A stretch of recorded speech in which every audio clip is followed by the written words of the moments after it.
Q Review Print Speaking to the Blind, celebrating 40 years of audio newspaper production. Welcome to this week's edition of the Herald Scotland podcast, recorded at the Bishop Briggs Media Centre by our amazing volunteers. You can get in touch with us via Facebook, Twitter or Instagram using @CuneReview, that is @CuandReview.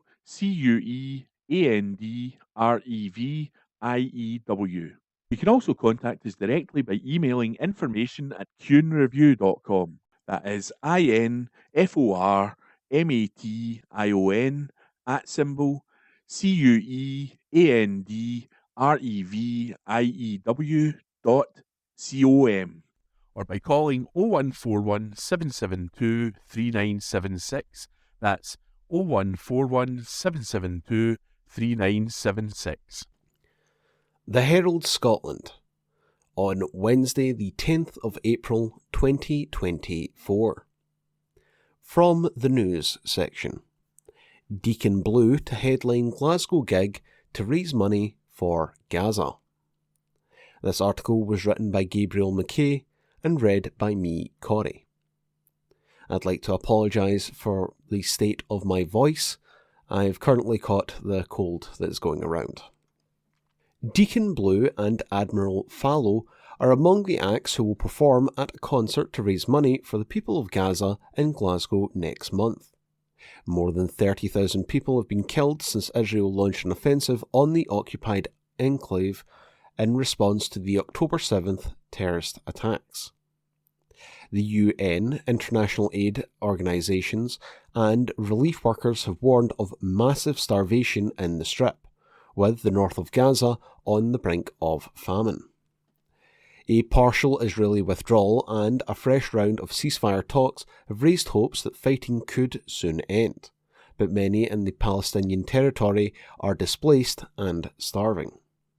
On May 1st, a number of Scots artists will perform at the Glasgow gig for Gaza at the Royal Concert Hall. All profits from the concert will go to the British charity Medical Aid for Palestinians, a recognised organisation formed 37 years ago to provide medical services in the West Bank, Gaza, and to advocate for Palestinian rights to health and dignity. Performers include Deacon Blue, known for such hits as Dignity and Real Gone Kid, and folk band Capper Cally. They'll be joined by the likes of Admiral Fallow, James Grant, Sibohan Miller, Rura, Duncan Chisholm, and Ross Ainsley. Award-winning Scottish poet Jim McIntosh and Julie McNeill will read poetry from their own repertoire, along with new work from poets still currently in Gaza. Lorraine McIntosh of Deacon Blue said, "Since the awful events of October 7th, we have looked on in growing horror at the destruction of Gaza and its infrastructure, and the senseless death of over 30,000 innocent people. The only thing we can do to help in any small way is to raise money." With the destruction of practically all medical facilities in Gaza, we have chosen to support the charity Medical Aid for Palestinians, who have a long history of delivering emergency healthcare to the people on the ground in Gaza, where help is needed most. Our decision in no way lessens our horror at what happened on October 7th, and we join millions around the world in calling for an immediate ceasefire and the release of all hostages. Donald Shaw of Capper Cally said, "Capper Cally performed in the West Bank, Palestine, back in the late 80s as part of a Middle East tour. We felt honoured to be welcomed by such wonderful people full of pride in their culture and resilience in the face of conflict. Performing on this gig for Gaza alongside these great artists on May 1st to raise even a modest offering feels like the least we can do to show our support in their hour of need." That article was from the Herald Scotland. It was from the news section. It was written by Gabriel McKay, and it was read by me, Corey. The Herald Scotland, on Wednesday the 10th of April 2024. From the news section.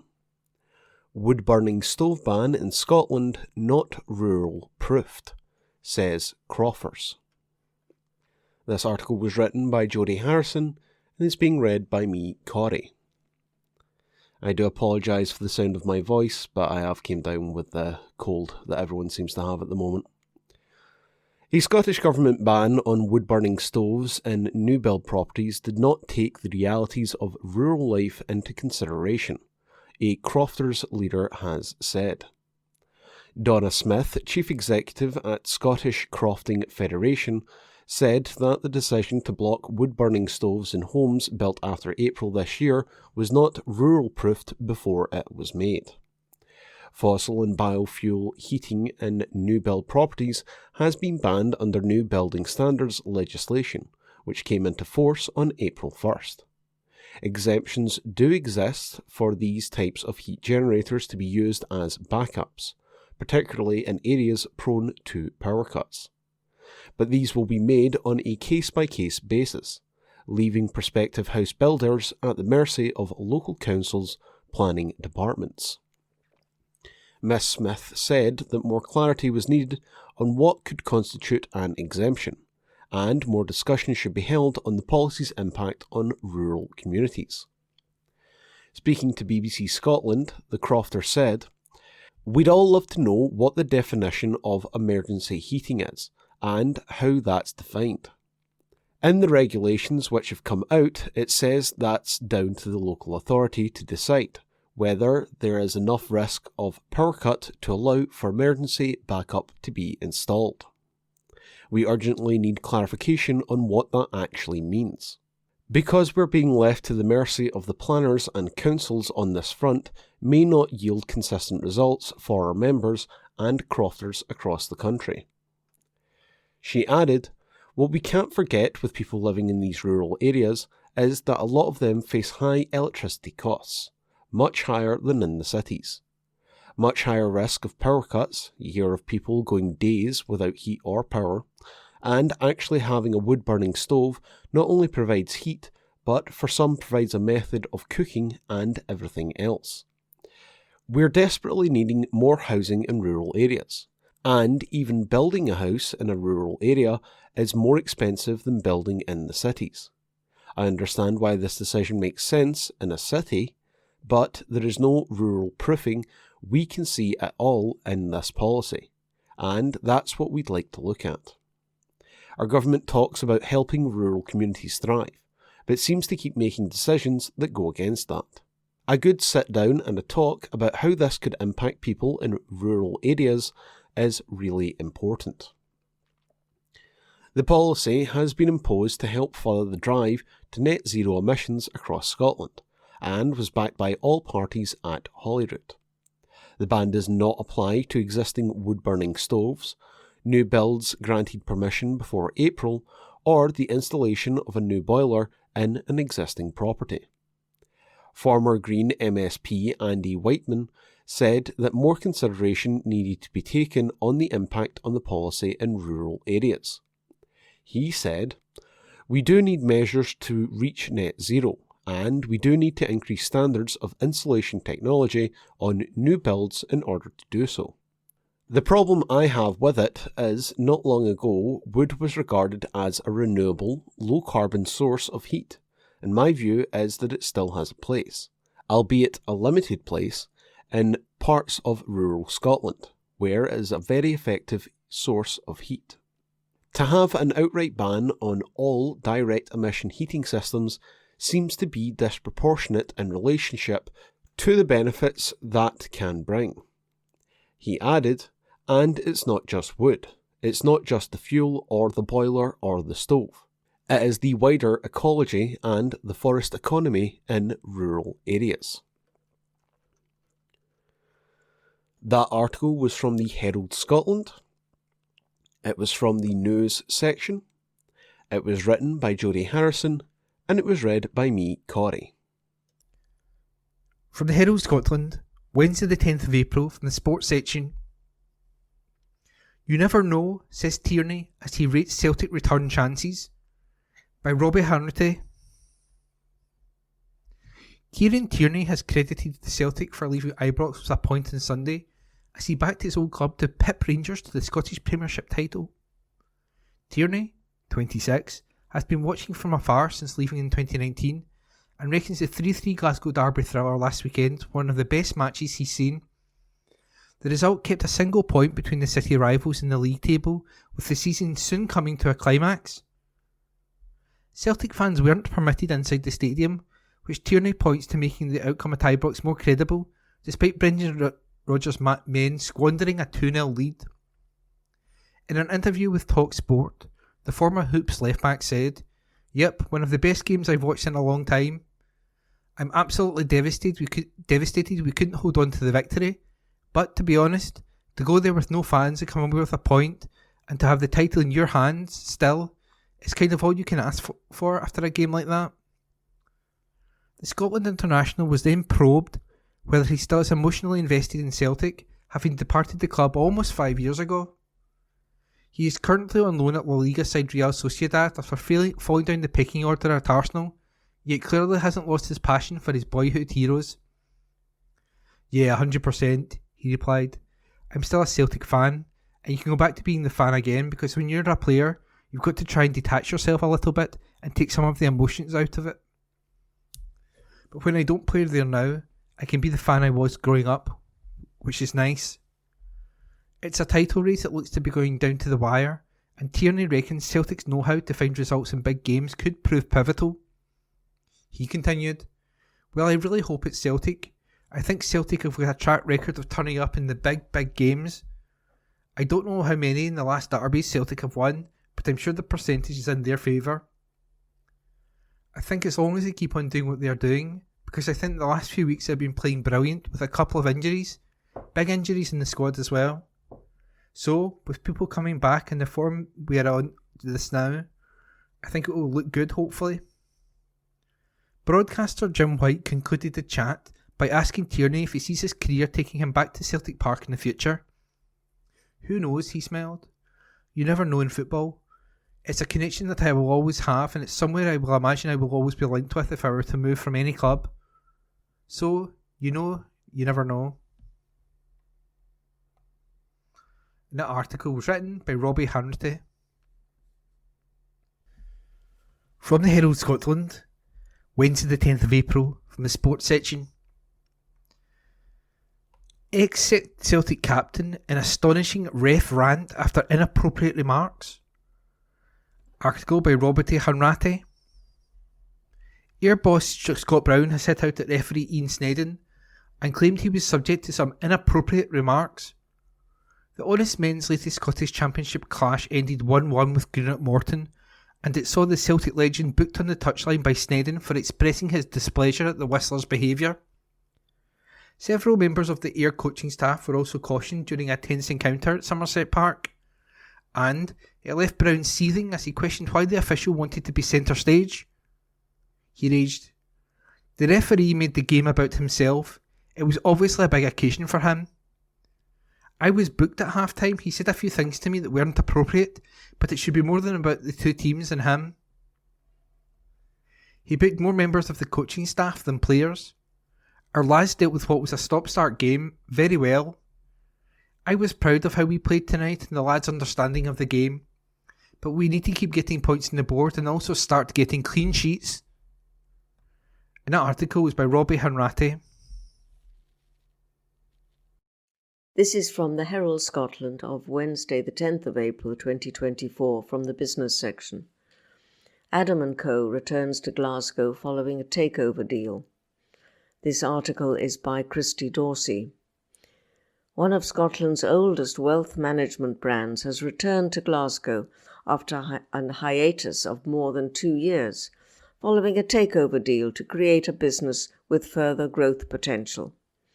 In November, it was announced that Glasgow-based financial planner Intelligent Capital was set to become part of the Adam & Co. private banking operation based in Edinburgh, following its acquisition by Canadian giant Canaccord Genuity. That deal has now been completed, with the Glasgow business operating under the Adam & Co. name going forward. Together, Adam & Company and Intelligent Capital will become a Scottish wealth management powerhouse with significant growth potential, said Graham Storey, director of Adam & Co. This return to Glasgow heralds an exciting time for us. Our brand and heritage is highly regarded in Scotland, and we look forward to working with the new team to bring our holistic wealth management proposition to Scots. Adam & Co. was established in Edinburgh in 1983 and became part of the Royal Bank of Scotland Group, now NatWest, in 1993. Under this arrangement, Adam & Co. retained its own identity, operating independently with a separate board of directors. The investment management business of Adam & Co. was acquired by Canaccord from NatWest in a £54 million deal that completed in October 2021, effectively removing the brand from Glasgow. The sale included the Adam & Co. name, but not its banking and lending operations, which remained with NatWest and were absorbed into its Coutts & Co. private banking business. With the completion of the transaction, Intelligent Capital Managing Director David Bremner has been appointed to the position of Adam & Co.'s Head of Wealth Management in Glasgow. He will work closely with Mr. Storey and Matt Phillips, Director of Wealth Planning for CGWM UK, the holding company for Canaccord's UK wealth management operations. Our vision at Intelligent Capital has always been to provide the best, most comprehensive financial planning services, and in Adam & Company and CGWM UK, we have found a firm that shares our culture and brand values, Mr. Bremner said. We are excited about the opportunities that our new partnership brings to our clients, who now have access to the expertise in the centralised investment office and colleagues all over the country. That article was by Christy Dorsey. This is from the Herald Scotland of Wednesday the 10th of April 2024 from the Voices section. Assisted dying isn't what we need. It's assisted living. This article is by Jack Kelly. My gran died on March the 11th, the day after Mother's Day. Annie hadn't been well for several weeks, months probably. Gutsy to the end, she'd been concealing the fact that her cancer had returned, knowing that yet more treatment wasn't what she wanted for herself, and not wanting to burden her 6 daughters and extended family with the reality of her situation.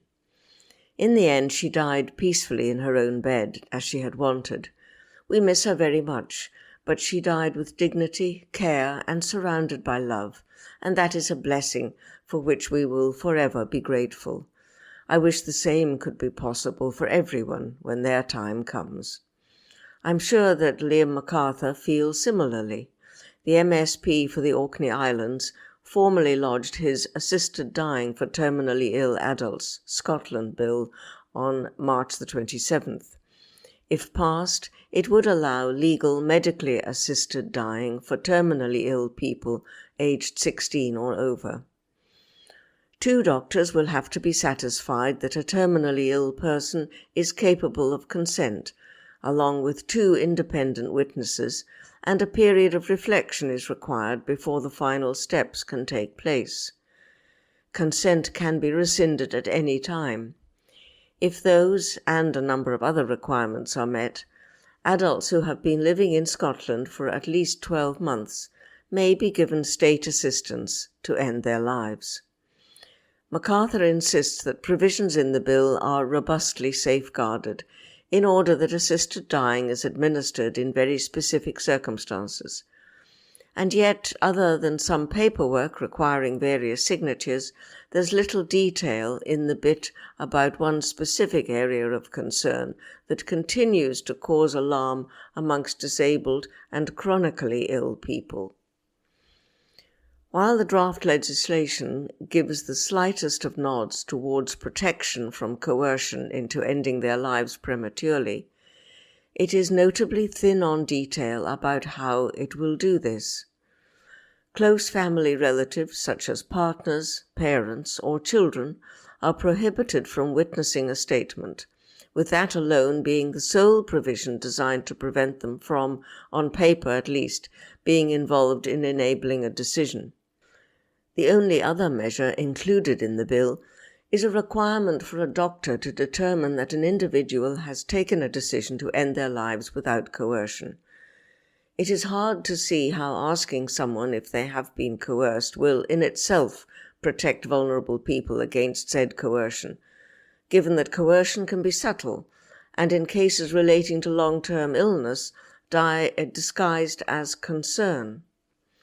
The appointment of doctors, of the gatekeepers of that particular safeguard, is particularly perplexing for many disabled people, amongst whom there is a wide distrust and even fear of the medical profession. This hasn't been helped by a report published by the Parliamentary Health Service Ombudsman last month that found evidence that Do Not Resuscitate, DNR, orders were put on the medical notes of numerous patients through the course of the pandemic with neither the consent of the individuals themselves nor their families. Most notably, DNRs were most often placed on the notes of elderly or disabled patients. Fears over outright coercion is amplified by the fact that, while MacArthur's bill requires medical professionals to provide information about other options that are available, such as palliative care, social care already fails to meet the needs of so many disabled people. It's all well and good telling people that other options are available, except when they aren't. It was as recently as December 2023 that UK hospices issued a plea for help in the face of a £16 million funding deficit for the provision of end-of-life palliative care. The Scottish Government's response that it strives to support hospices wherever it can will ring hollow for every disabled or chronically sick person who has ever required government support to simply live from one day to the next. Just last month, the House of Commons Work and Pension Select Committee published its latest report on benefits in the UK, which found a significant shortfall between the levels of support provided and the cost of additional health and disability-related costs, another factor that isn't guarded against in MacArthur's bill. An assisted dying bill, when we are shamefully failing to provide meaningful assisted living support, feels like a sinister solution to a problem that politicians don't want to talk honestly about. I've watched as someone over years withered and died, defeated by cancer, robbed of dignity, agency, choice, or peace. I get where Liam MacArthur is coming from, but addressing the issue on his website, he claims that Scotland is failing terminally ill people through its lack of provision for assisted suicide. It's worth considering why our political representatives aren't more invested in assisted living measures, providing fully funded, compassionate and comprehensive care, rather than the quick fix of an early expiration.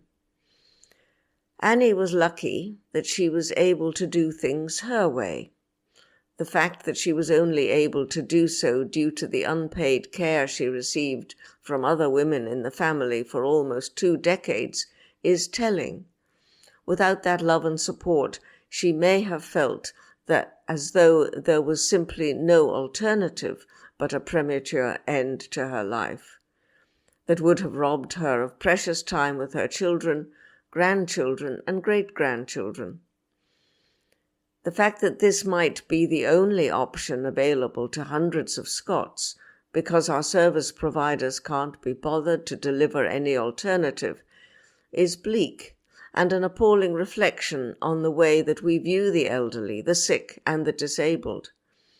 That we have seen the shifting of goalposts in other countries that are now extending state-aided suicide for those with mental illness should provide further cause for concern.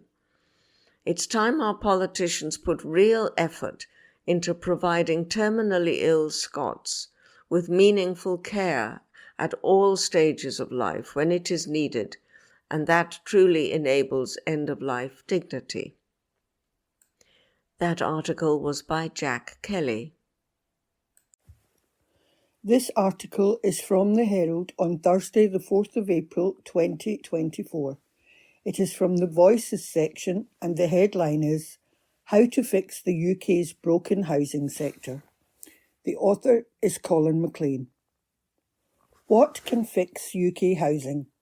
There is little dispute on the problems or even the remedies. The argument is all about priorities and finance. It's hard to know where to start. So much seems to be failing, and for decades, that the solutions now seem unaffordable. And as a devolved matter, how effectively has Scotland used its powers?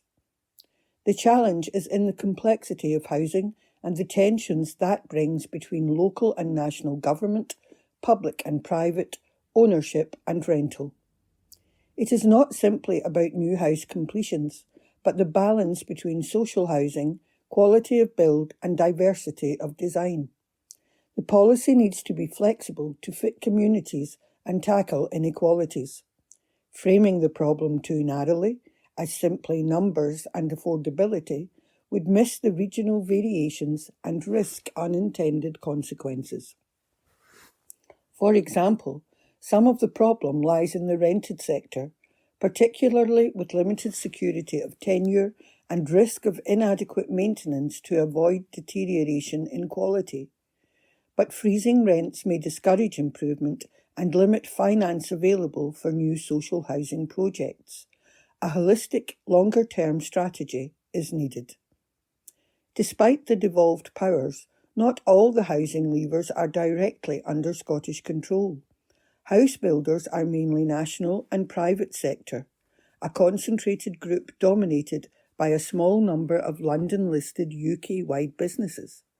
There are no signs that concentration is about to change, with the recent collapse of the unlisted Stuart Milne Group showing how important access to stock market capital is.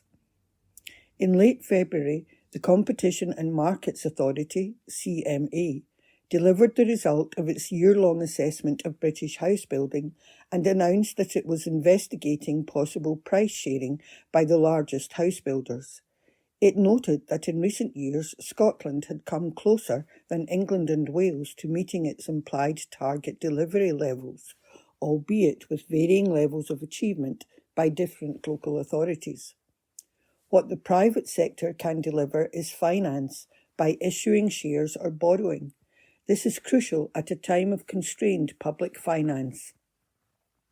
Financial institutions are increasingly willing to invest in rented accommodation, including social housing. From a low base, the UK supply of affordable rented accommodation by registered for-profit providers has trebled over the past decade. There are some Scottish success stories in this sector, but the overall impact from the increased financialisation of the housing market has been mixed, with buy-to-let investors now a bigger part of the market and adding to upward pressure on house prices. Over the past 2 decades, the UK has moved from a peak of 70% home ownership towards rented and is now comparable to France, though still behind Germany and Scandinavian countries. This suggests that a higher proportion of renting is not necessarily the wrong model, but a framework of control on rents and accommodation quality is needed.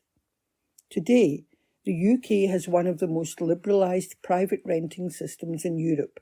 Scotland has brought in regulation, but it is too early to assess the impact of that change on supply. April sees Scotland move on from its temporary rent caps and a pause on evictions, and some tenants may be hit by a jump in rents. Over the last 18 months of rental price controls, many landlords will have seen their costs rise. Some may put their properties on the market, lacking confidence in the future role of the rented sector. A period of disruption is likely. The CMA report assesses Scotland's all-tenure building targets at 20,000 homes per year, not disproportionate to UK achievements. While labour shortages are holding back current new building starts, overall delivery of affordable and social housing is consistent with the longer-term targets. But the new build numbers conceal a deterioration of existing stock. Some homes may be lost to RAAC, and many social landlords are struggling to bring older properties up to modern standards. There should be targets for net numbers and an ambition for the quality of Scotland's overall social housing stock. Energy efficiency is not the only issue in creating decent homes for all. We can expect more legislation. The CMA report recommended enhanced customer protection measures and robust enforcement for homeowners in new estates impacted by private management arrangements. There is need for a consumer code giving greater clarity to buyers on the cost of a new home. Issues with land banks and the planning process were also identified as adding barriers to competition and deterring smaller house builders. It is important to put UK housing in context. It is certainly in crisis, but some of our problems are shared by other developed economies, and much of the current debate on housing lacks international comparison. Despite UK house prices rising faster than most countries, in terms of housing affordability, it ranks mid-table internationally, worse than the US and Canada, but better than Germany, France and Italy. The statistics hide some particular problems in big cities, but do suggest that our problems are more to do with market balance and the impact on inequalities. The housing crisis does not only have financial impact. Rising housing costs can exacerbate social divisions and create tensions within communities. Low-income families are disproportionately hit and social inequalities made worse. Reports have found that a growing number of households spend a disproportionate amount of their income on rent, often exceeding 30%. This financial strain often undermines health and overall well-being, and housing is a big part of the growing gap in wealth and opportunities between generations, undermining social cohesion and aspiration. The challenge is to find the right mix of ownership and rental, and the balance will vary by location. Some rented accommodation is needed in the Scottish economy for job mobility, students and tourism. Regulation will develop over the next few years, and it will be important to monitor and adjust where unintended consequences emerge. There is also a case for building political consensus on long-term housing strategy. A vision is needed for a horizon long past the political cycle. That article was by Colin McLean, a director of SVM Asset Management. From the Herald Scotland, Thursday the 11th of April, from the news section. Accused admits dumping soiled nappies. This article is unattributed. A defendant has admitted dumping soiled adult nappies at children's nurseries and breaching a court order by being within 10 miles of a nursery. Abby Taylor, who also appeared on the court list as Martin Tarling, faces a series of charges relating to alleged activities around nurseries in South Tyneside between October 2022 and November 2023. On Wednesday, she pleaded guilty to 3 counts of dumping bags of toxic materials, mainly nappies containing human waste, at nurseries. The 45-year-old of Haymarket Walk, South Shields, also admitted to stealing clinical waste bags from one of the businesses and breaching a criminal behaviour order imposed by Nottinghamshire Magistrates Court last April by being within 10 metres of a nursery without a reasonable excuse. Taylor had previously denied the 5 charges at a hearing in January. She pleaded not guilty to outraging public decency by interacting with soiled nappies while inside a bin within sight of the public in May last year. The case was adjourned until a pre-trial hearing on February the 3rd next year, with a 5-day trial scheduled for March. Taylor was granted bail, with conditions including not to be within 10 metres of a nursery and to keep out of bins. At a previous hearing, Nick Lane, defending, said Taylor had formally and officially changed her identity, and her preferred pronouns were she and her. And that article was unattributed. From the Glasgow Times, Thursday the 11th of April, from the news section. Call for lessons on climate by Kathleen Nutt. Compulsory lessons on climate change should be taught in all Scotland's primary and secondary schools, according to a report published today for a Holyrood body. The call for new classes was the top recommendation of 18 listed by a public panel set up by the Scottish Parliament's Net Zero Committee. It will present its findings to MSPs next Tuesday. All 23 members of the panel agreed to the compulsory climate change classes for school children. Under the heading Young People, the report noted it was a unanimous recommendation. There needs to be within the curriculum climate change as a compulsory subject from primary and into high school, and children should be involved in developing this, it said. Because this is only currently optional, it would ensure that all pupils gain a basic understanding of climate change, energy production, global concerns and green job opportunities. The report also called for improved communication from the Scottish Government on climate change, saying it needed an accountable and transparent action plan. It noted, communication needs to be adapted to different demographics. Any policy or strategy should be short and simple and understandable, so that all people can understand the message, but hear messages that are tailored to their demographic and the actions they can take. The report argued that, too often, policy documents are too long, full of jargon and difficult to understand. The 23 members of the public were selected at random and came together at Holyrood to form the Climate Change People's Panel. The panel aims to support Holyrood's Net Zero, Energy and Transport Committee in its post-legislative scrutiny of the Climate Change Scotland Act 2009, which states the Scottish Government must review a public engagement strategy for climate change periodically. The report said the Scottish Government could be more ambitious, delivering a positive narrative and enabling Scotland to set a standard of excellence, arguing it has not communicated with the public effectively enough on climate change.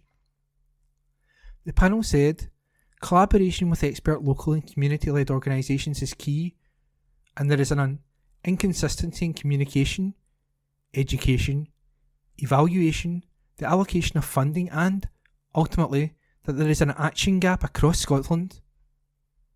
Panellist Kevin Rorty, who is an analyst programme from Paisley, said, "This has been a fantastic experience, but at the heart of it all is the most serious topic. We hope the committee will accept our recommendations as positive, concrete actions that must be taken forward, and that our efforts will make a positive difference in national engagement on climate issues." Conservative MSP Edward Mountain, convener of the Net Zero Committee, said, "This report identifies the need for Scottish Government to lead from the front to bring governments, business and the public together in a mutual understanding of the shared challenge we all face and the actions that need to be taken to effect change.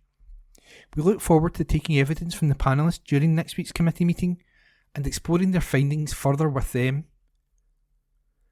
Net Zero Secretary Miriam McCallan said, "It is vital that people understand the nature and scale of the climate emergency, know how they can take action and help shape decisions, which is why the Scottish Government continues to put public engagement at the centre of our climate action. I would like to thank the People's Panel for their collective statement, and we will now carefully consider the recommendations." And that report was by Kathleen Nutt. From the Herald Scotland, Thursday the 11th of April, from the news section. Moves to exit 150 migrant hotels. This article is unattributed. Some 150 migrant hotels will have closed by May, the Home Office has said, after new figures showed £4.3 billion of Britain's overseas aid budget was spent on hosting refugees and asylum seekers last year.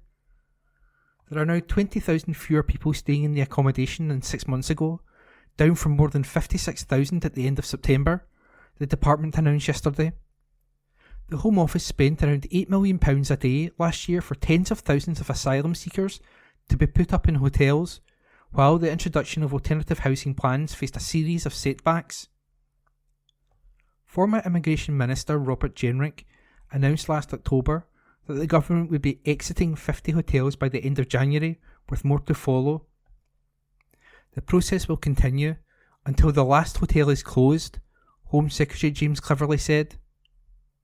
We promise to end the use of asylum hotels and house asylum seekers at a more appropriate, cheaper accommodation. We are doing that at a rapid pace, he said. These closures deliver on the government's plan to cut the use of hotels in the asylum system, and we will keep going until the last hotel is closed. The announcement comes shortly after the Independent Commission for Aid Impact, ICAI, said it had found the amount of aid spent on hosting refugees and asylum seekers in the UK soared last year to £4.3 billion. Far from reducing as the cost of schemes for Ukrainian and Afghan refugees fell, the amount of aid spent within the UK was driven up further by the Home Office's spending on hotel accommodation for asylum seekers, the watchdog said. Some £2.5 billion of this was spent by the Home Office on asylum accommodation, according to ICAI. 3 denied demo offences. 3 people have denied public order offences following a pro-Palestinian demonstration outside the home of Labour leader Sir Keir Starmer. On Tuesday, demonstrators hung a banner outside Sir Keir's house that read, "Starmer, stop the killing." The words were surrounded by red hand prints. Protesters then laid rows of children's shoes on the front of the door, something that has been done in a number of pro-Palestine protests to signify children killed in Gaza.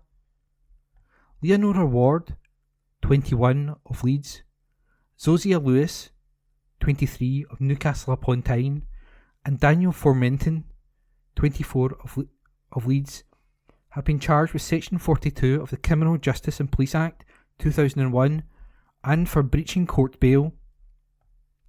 Prosecutor David Burns told Westminster Magistrates Court the incident had really affected Sir Keir's wife, Victoria, who had returned from a shopping trip with her son. District Judge Stephen Leake set a trial date of June the 19th to take place at the same court. All 3 were granted conditional bail, ordering not to participate in any further protests or to leave the county in which they live. And those articles were unattributed. For the Herald Scotland, Thursday the 11th of April, from the news section, second man quizzed over animal carcasses. This article is unattributed.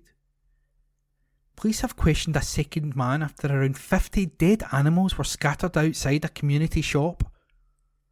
The corpses of hares, a barn owl and a kestrel were found dumped outside Broughton Community Shop in the picturesque Hampshire village on March the 15th. The previous month, a decapitated deer was found close to a primary school in the nearby village. Previously, a 37-year-old man was arrested and questioned in connection with the incident and later released on bail. Hampshire Constabulary have confirmed a 27-year-old man from the Hythe area has also been questioned. A Force spokesman said, "Officers have questioned a second man in connection with an incident in which dead animals were left outside a shop in Broughton." He added, "On the morning of Friday, March 15th, police received reports that around 50 dead hares, a kestrel and a barn owl were found outside Broughton Community Shop in High Street."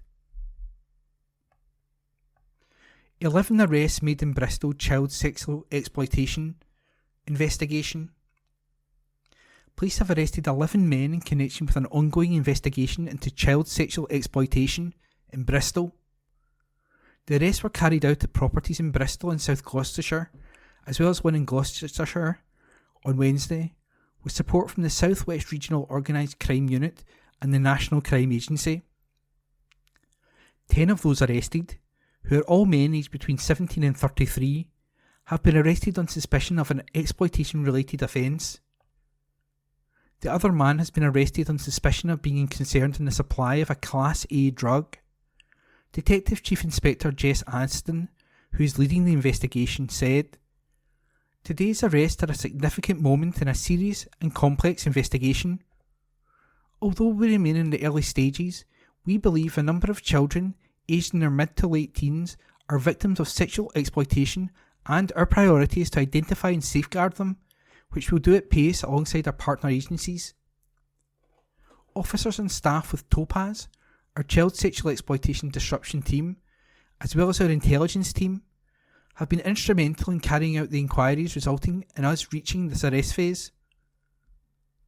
Detective Chief Inspector Aston added, "Child sexual exploitation can be a hidden crime, but we will continue to identify and support victims of these offences through a multi-agency response, as well as proactively seek out and disrupt offenders." And those articles were unattributed.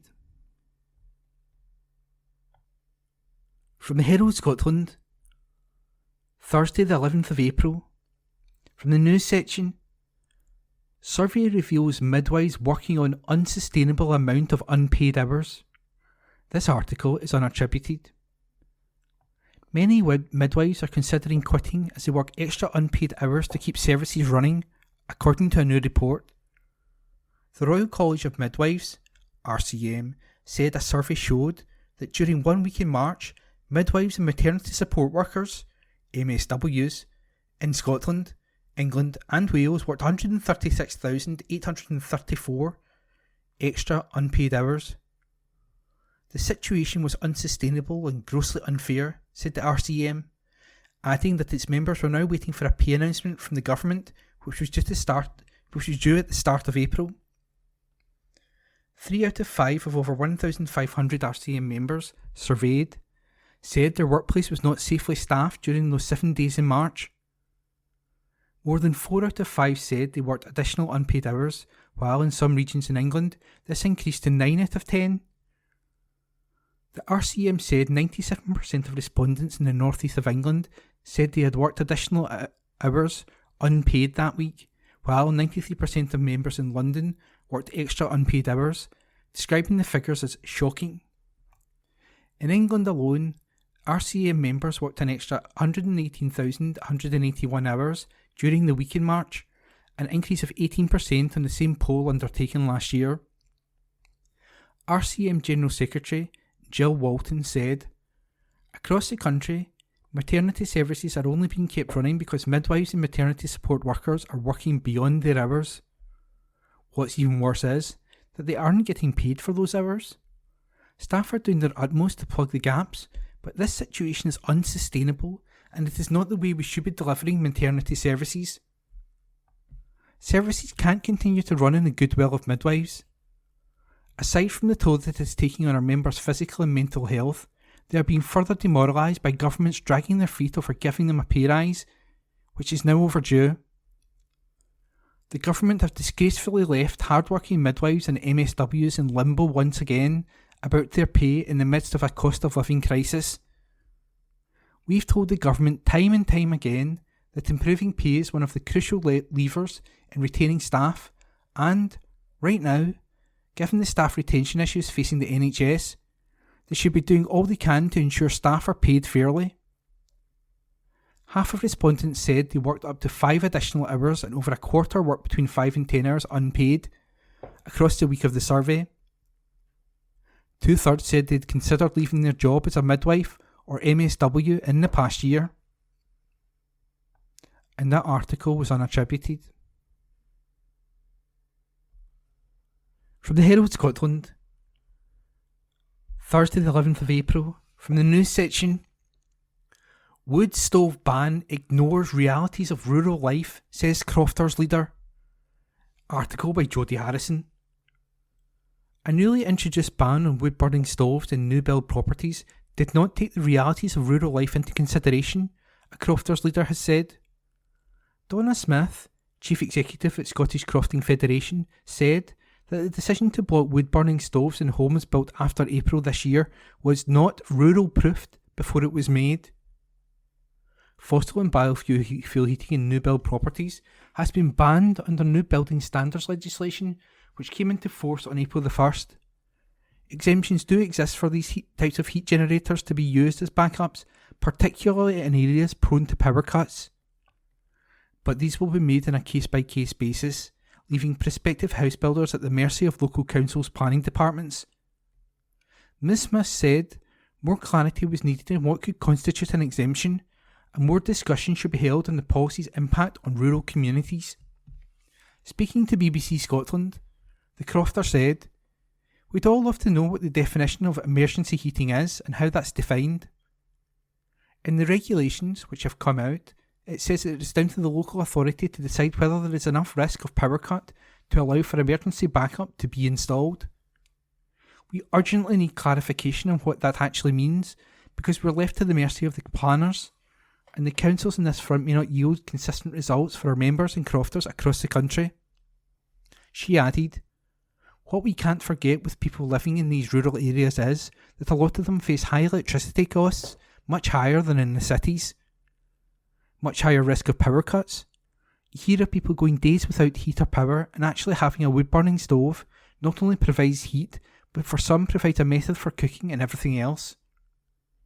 We're desperately needing more housing in rural areas, and even building a house in a rural area is more expensive than building in the cities. I understand why this decision makes sense in a city, but there's no rural proofing we can see at all in this policy, and that's what we'd like to look at.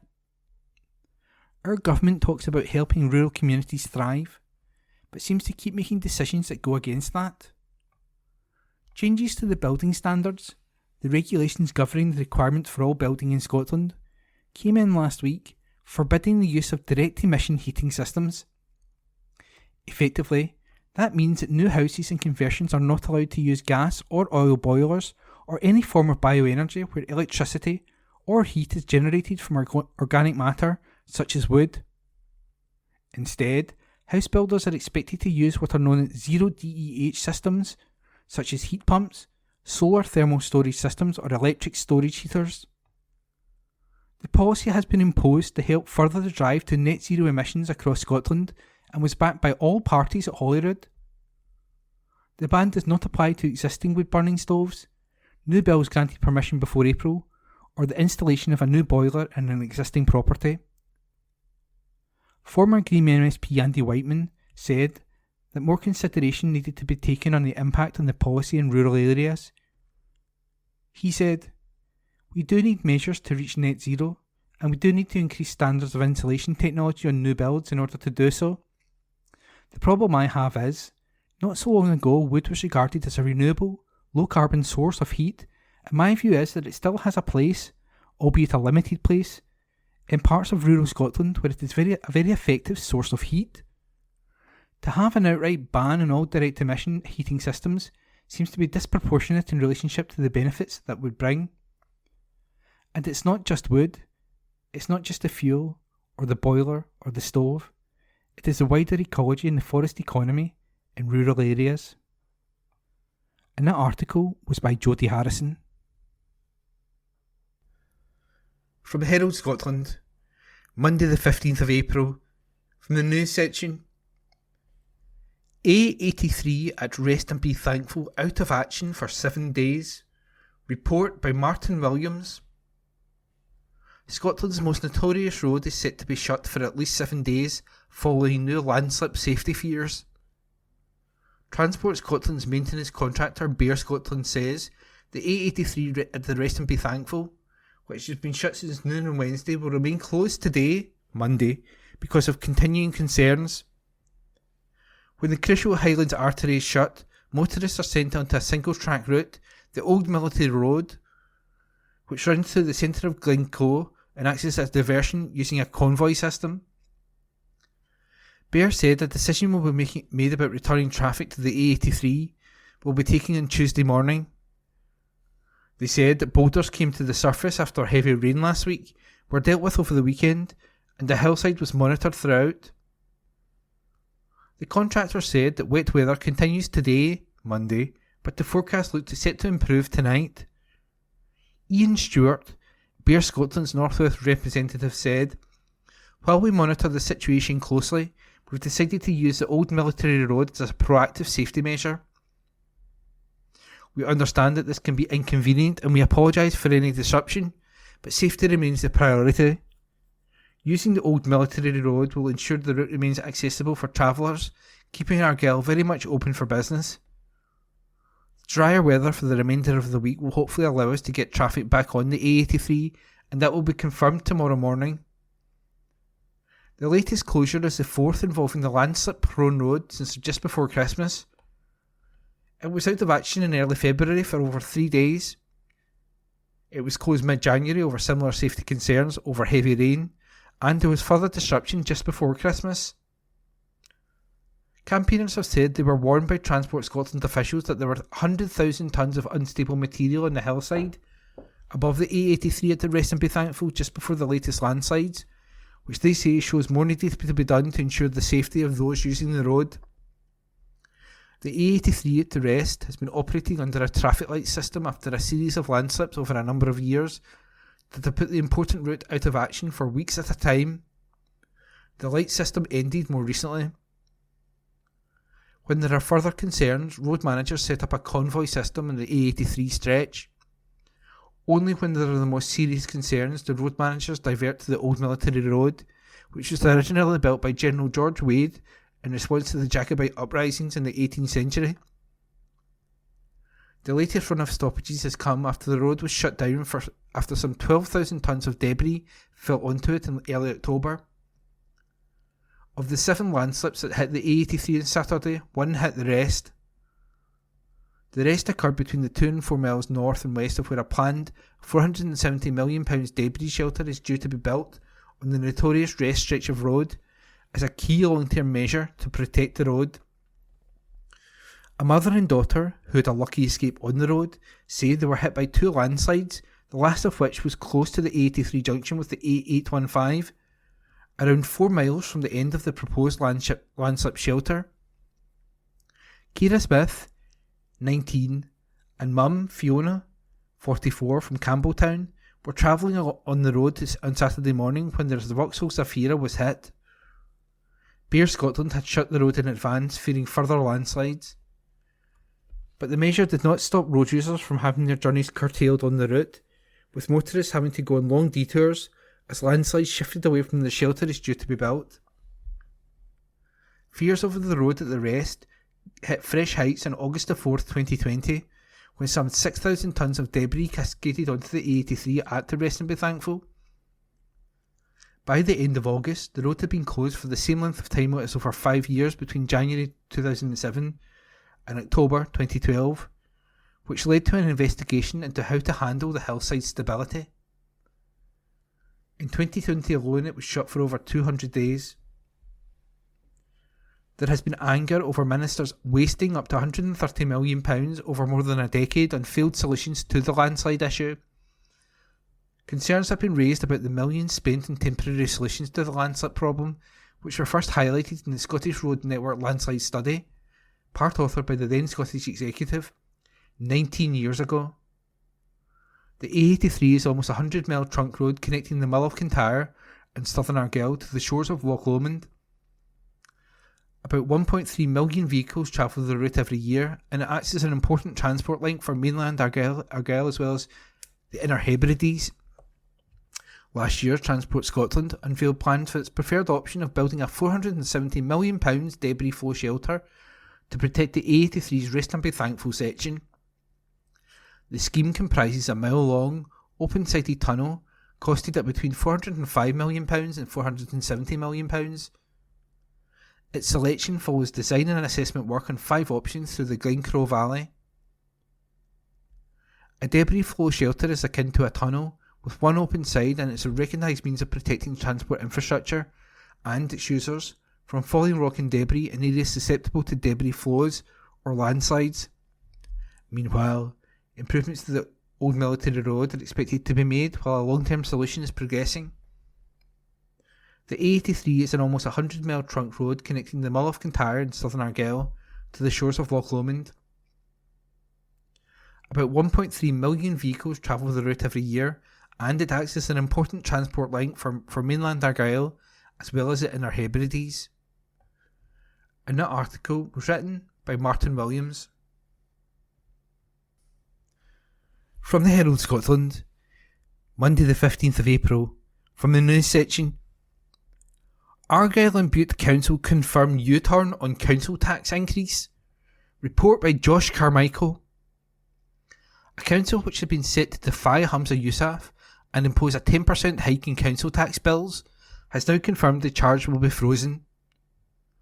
Councillors in Argyll and Bute had originally voted to increase the levy, despite Scottish First Minister having promised a nationwide freeze on the charge to help those struggling to cope amid the cost of living crisis. Council leader Jim Lynch said additional cash from the government meant the authority was now able to both freeze the council tax and protect local services. An additional £6.26 million is being made available to the local authority for agreeing to keep council tax bills at the same level as last year. While payments had already been taken from residents at the higher rate, Mr Lynch said bills for the remainder of 2024-25 would take this into account. Mr Lynch became the new leader of the authority earlier this month, a deck of cards being cut to decide a split vote, with the SNP politician replacing Liberal Democrat Robin Curry in the role.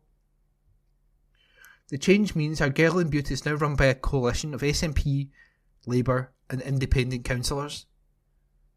Speaking after a special meeting where the freezing council tax was confirmed, Mr Lynch said, "We are now in a position to freeze council tax this year and also save local services from cuts. People need council services to live well in their communities. They also need day-to-day costs to be kept down wherever possible. Today's decision passes on the benefits of this new funding to our communities. Council tax is frozen and council services will continue to be available." He added, "Updated council tax bills will be issued to households setting out payments with 0% increase on last year. Payments for the remainder of the year will be reduced to take into account payments already made at the higher rate set in February." And that article was by Josh Carmichael. From the Herald, Monday, 15th of April 2024, Sports Section. Scottish Schaefer claims second Masters title in 3 years, by Martin Macmillan. Scottish Schaefer fully justified his status as pre-tournament favourite with a nerveless second Masters title in the space of 3 years at Augusta National. The world number one card at the closing, 68, to finish 11 under par and 4 shots clear of Sweden's Ludvig Adberg, with England's Tommy Fleetwood, two-time major winner Colin Morikawa and Max Homa 3 strokes further back. Scheffler held his nerve as his big rivals stumbled around Amen Corner and responded magnificently when Aberg kept the pressure on, the 24-year-old again demonstrating his enormous potential on his major debut. Aberg only turned professional in June last year, but quickly won on the DP World Tour, helped Europe regain the Ryder Cup in Rome, including a 9-7 win with Victor Hovland over Scheffler and Brooks Koepka, and also tasted victory on the PGA Tour before the end of the season.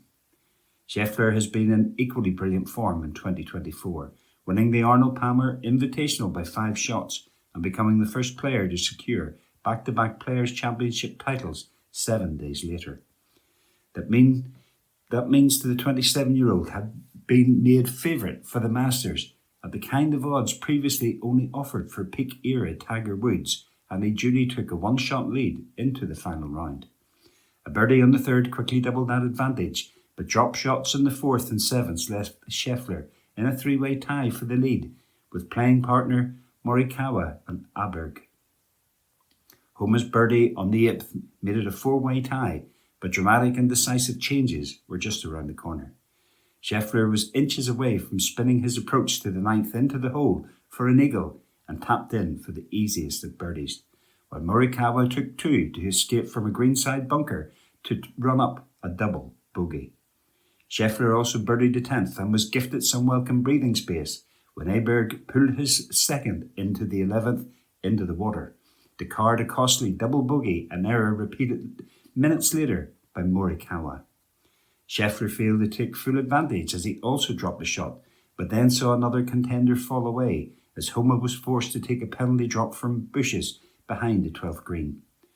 Aberg refused to throw in the towel and birdied the 13th and 14th to seemingly keep the pressure on, only for the unflappable Scheffler to birdie the same holes, his approach to the 14th spinning down to tap-in range.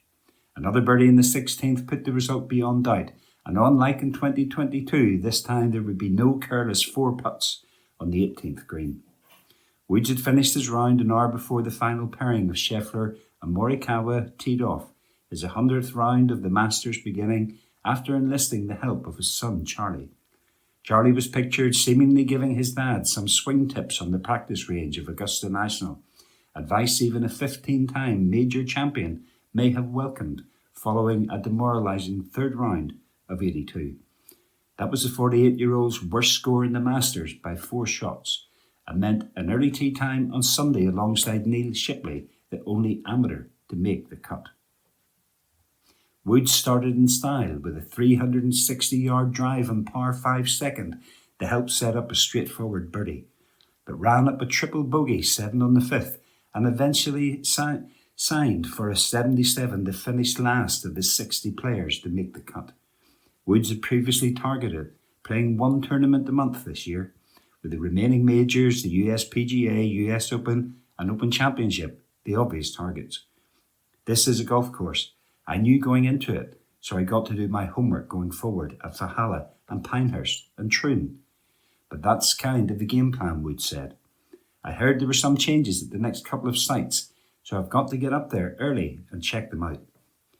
Rory McIlroy carded a closing 73 to finish in a tie for 22nd on his 10th attempt to complete the career Grand Slam, with defending champion Jon Rahm a distant 45th following a final round of 76.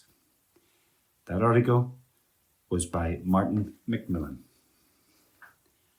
From the Herald, Monday, 15th of April 2024. Sports section. An unpopular defence of the Scottish Premier split by Craig Fowler, columnist. The past weekend is often one of my favourite in the SPFL calendar, and I know this is something which puts me at odds with many of my fellow Scottish football supporting brethren. I am of course talking about the Scottish Premiership split, where the league breaks off into 2 halves of 6 teams after 3 rounds of fixtures. Many Scottish football fans hate the split with a burning passion, yet here we are in 2024 with the structure having just celebrated his 23rd birthday, and there will be many more to come. Once universally unpopular, more and more fans have come around to the concept, but it still has a large pool of vocal detractors across the country. People think it's either unfair or tin pot, or a combination of both.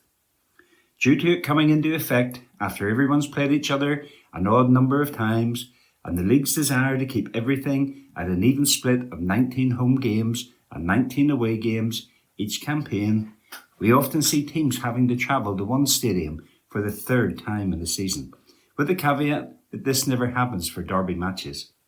Then there's the fact that a team finishing in the bottom half of the table can assemble more points than teams in the top half, but remain stuck in 7th place.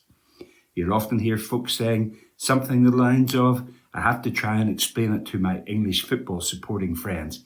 They don't get it.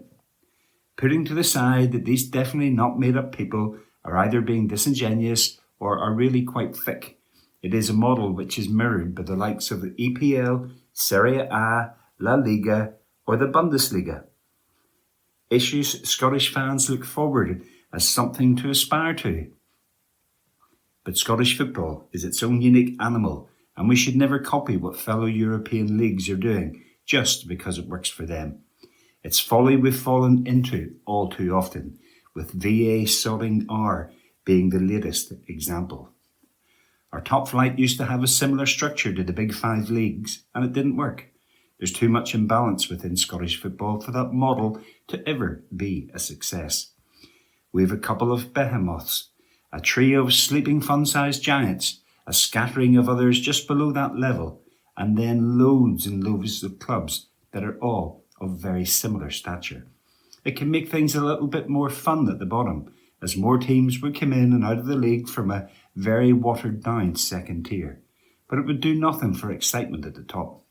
Fans often say they're fed up playing the same team 4 times in the same season, which can get particularly tiresome for supporters if their club also draws the same opponent in the League Cup and Scottish Cup, and in the days of replays that number could reach 7 in one campaign. Maybe it's because I have a fondness for a couple of American sports where 7-game series are the norm, but I've never viewed that as much of an issue. Say we expanded the top flight back to the 18-team league it once was. Yes, there would be the novelty of going to more away grounds per season.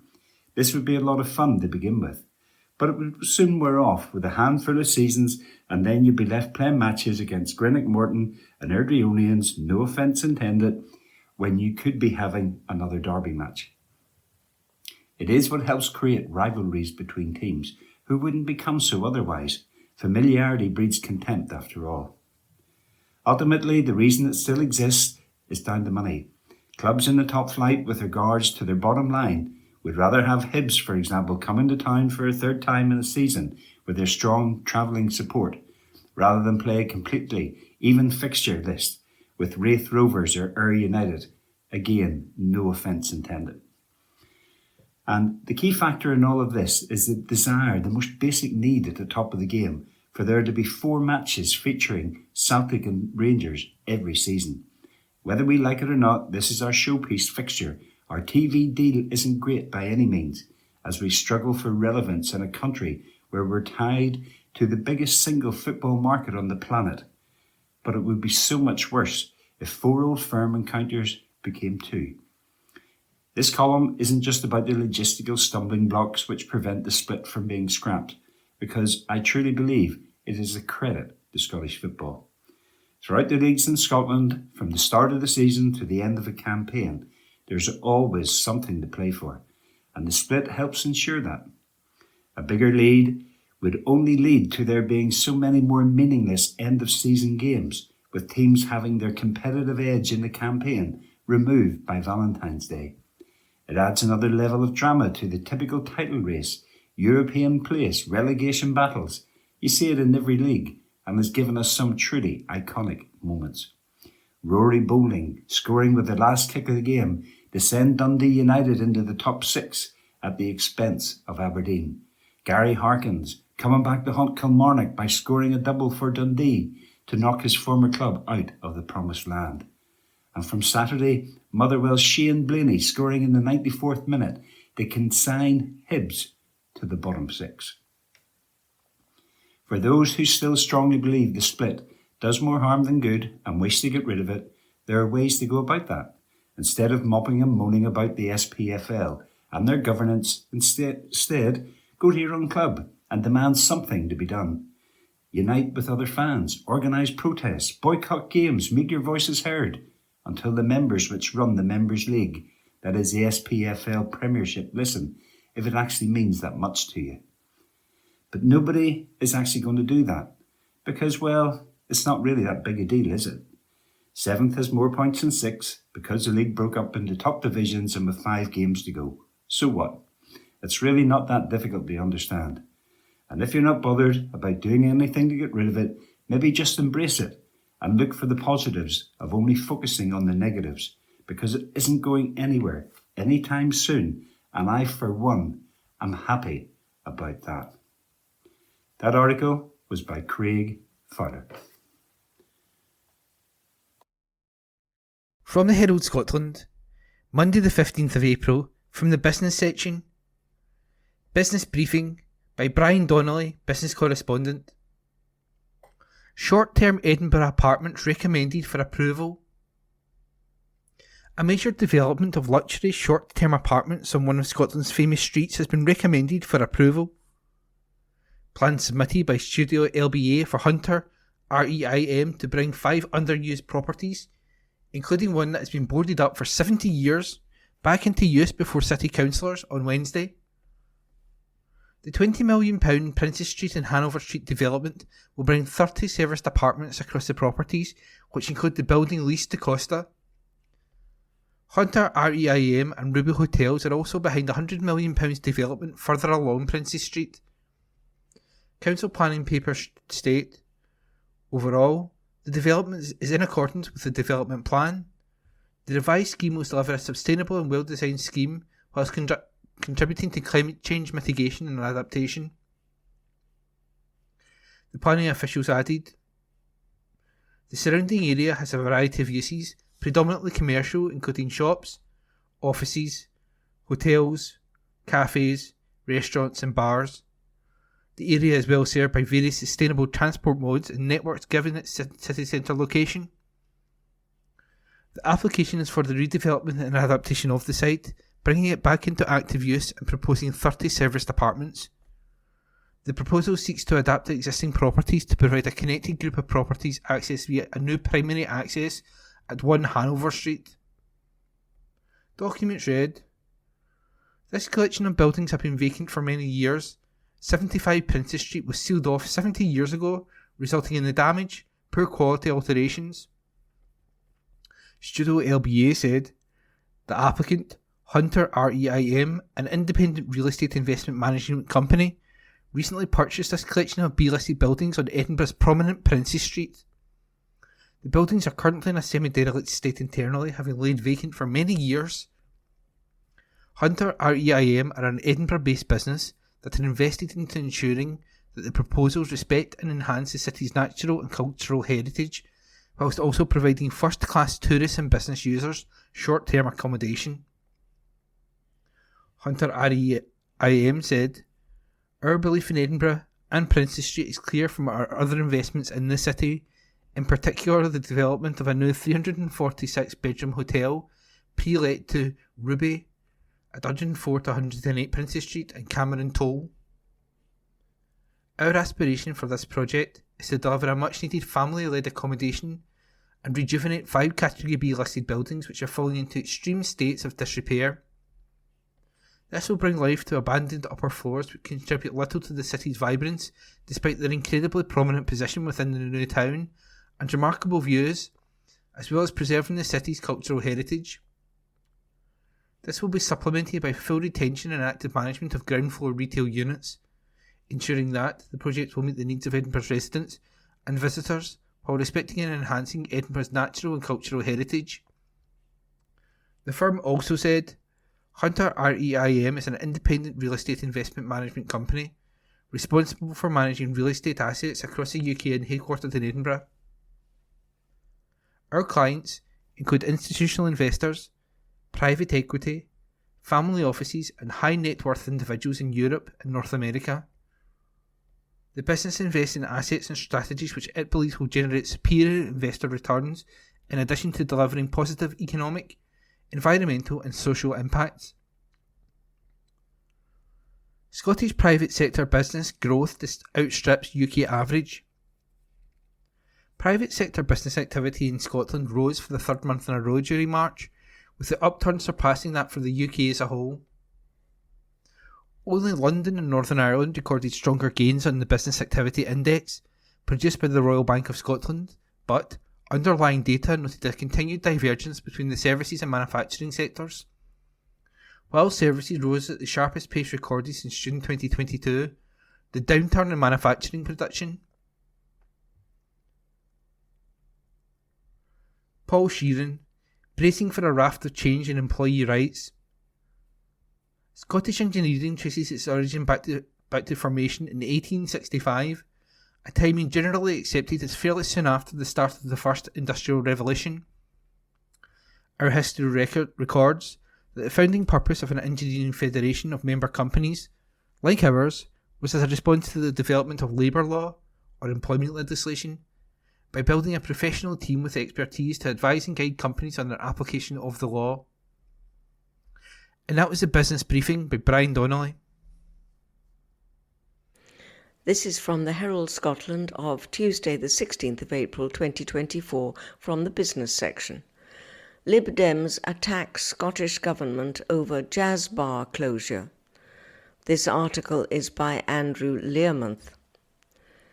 Scottish Liberal Democrat leader Alex Cole-Hamilton has blamed the SNP and Greens for the closure of the jazz bar in Edinburgh.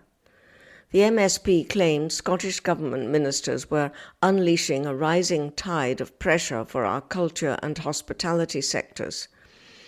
Last week, bosses at the club announced it was to shut after almost 2 decades. The decision followed the discovery of a leak at the venue in the capital's Chambers Street. They said they were already dealing with a massive variety of issues and challenges to work through. Mr. Cole Hamilton has tabled a motion urging the Scottish Government to do everything in its power to support other cultural institutions like the Jazz Bar to allow them to continue operating. The Edinburgh Western MSP said the loss of the venue would cut deep into the heart of the city's cultural landscape, while delivering a huge blow for all those in the music community.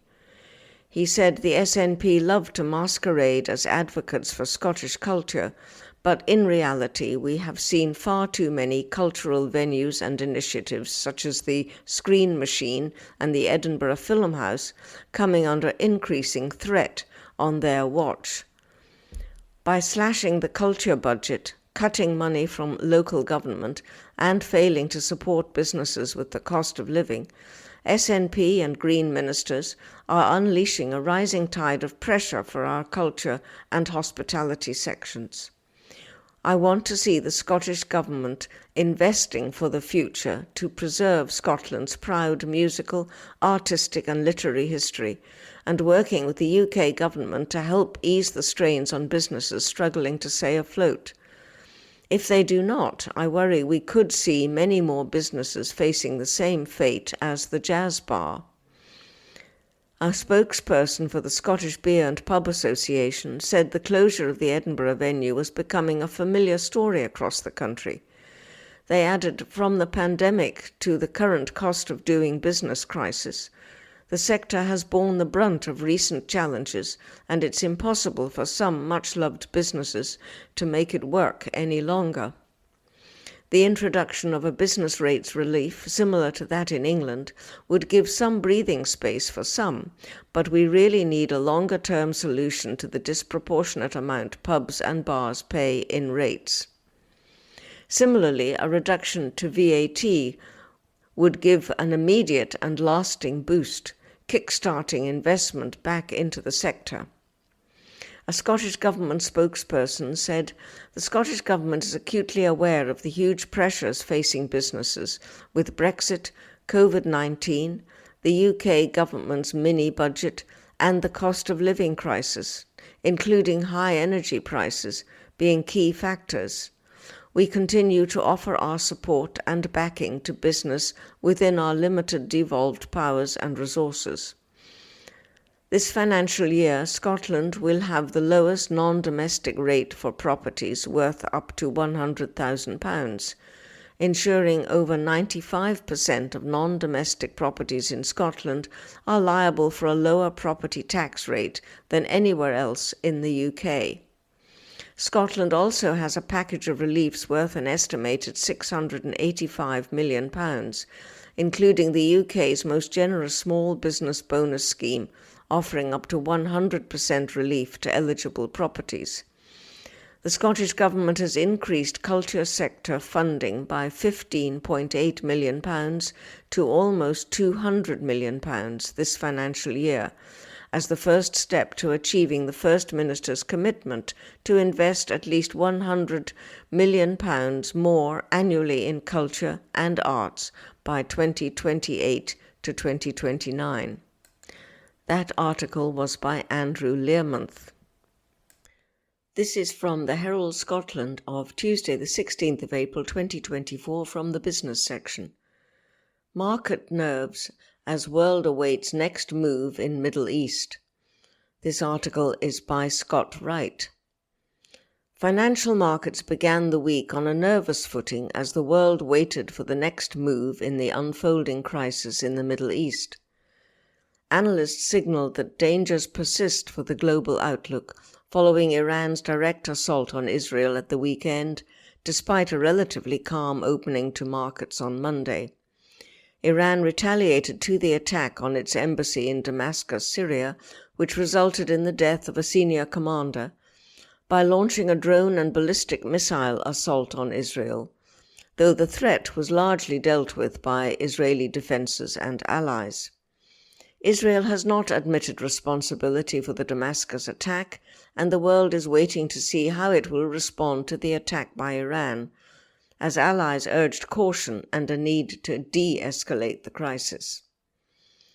The FTSE lost a modest amount of ground in a relatively calm opening yesterday, regaining some ground as the session progressed after falling in early trading, while Brent crude gave up some of the gains made on Friday. In mid-afternoon trading, Brent crude for June delivery was $89.72, down from $90.45 at Friday's close. In the US, futures tied to the Dow Jones Industrial Average, S&P 500 and Nasdaq 100 made gains following last week's sell-offs, boosted by strong results from investment bank Goldman Sachs. But while financial markets appeared to be taking events in the Middle East in their stride, there were concerns that dangers still lie ahead. Nigel Green, chief executive of investment advisor De Beer Group, warned a slight relief rally on Monday does not mean investors can sit back and relax.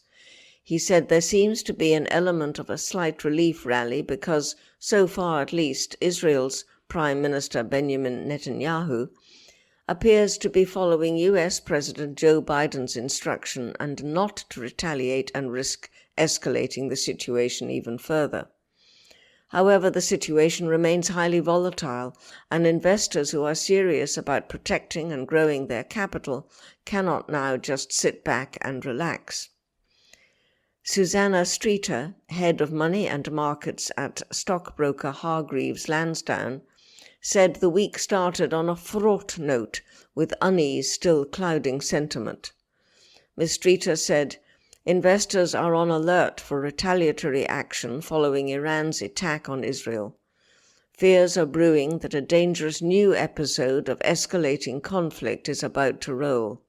All eyes are on diplomatic efforts being made to defuse the situation, which have helped to bring down a spike in oil prices.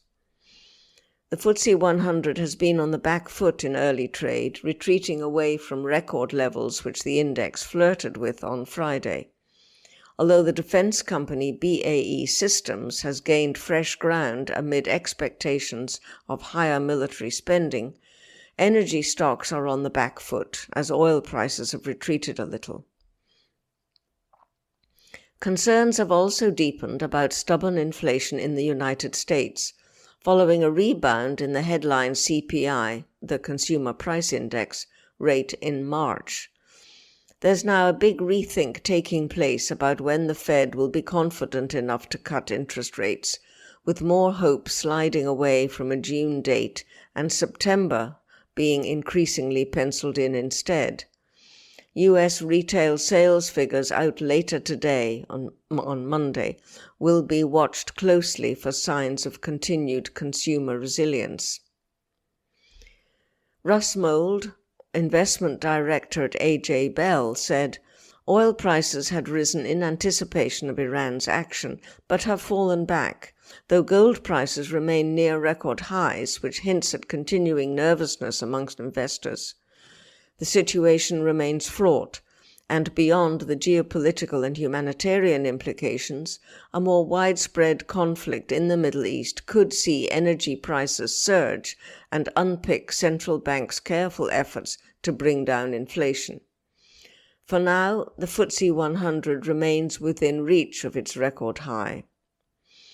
Meanwhile, gold continues to be in high demand amongst investors amid the continuing global unrest. The price of gold, which reached a record high last week, was fixed yesterday afternoon at $2,353.68 an ounce, compared with $2,397.12 at the previous close. The FTSE 100 index at 3:45 p.m. was down 20.78 points at 7,974.80. That article was by Scott Wright. That concludes this week's edition of the Herald Scotland podcast. Please remember to subscribe to our channels at Tune Review and to tell your friends about our service.